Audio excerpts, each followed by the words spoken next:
खुशबारू जान खूब ससुरा में जाई तू भुलाई ये गोरी के दिहलू हम के रोआई तू भुलाई ये गोरी के दिहलू हम के रोआई तू भुलाई ये गोरी।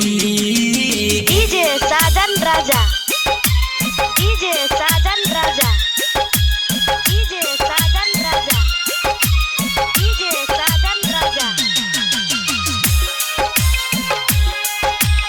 जानम रिकॉर्डिंग स्टूडियो गो।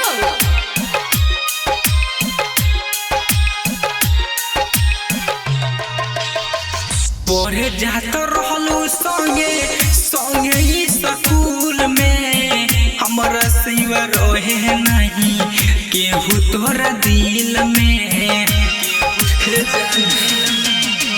पढ़े जात रहलू संगे संगे ई स्कूल में हमरा सिवा रहे नहीं केहू तोरा दिल में। अब काहे बन गइलू ऐसन हर जाई तू भुलाई ये गोरी। अब काहे बन गइलू ऐसन हर जाई तू भुलाई ये गोरी के दिहलू हम के रोआई तू भुलाई ये गोरी के दिहलू हम के रोआई तू भुलाई ये गोरी।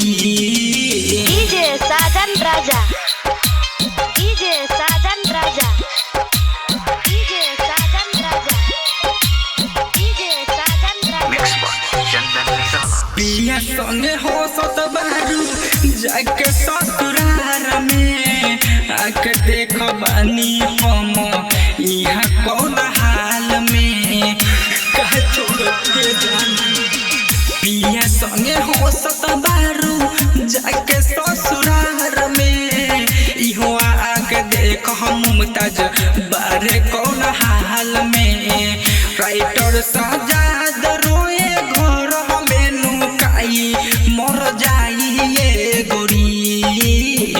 असलम दीवाना रोए घर हमें नुकाई मर जाई ये गोरी कि दिहलू हम के रोआई तू भुलाई ये गोरी कि दिहलू हम के रोआई तू भुलाई ये गोरी। खुशबारू जान खूब ससुरा में जाई तू भुलाई ये गोरी कि हम कह दिहलू रोआई तू भुलाई ये गोरी कि दिहलू हम के रोआई तू भुलाई ये गोरी।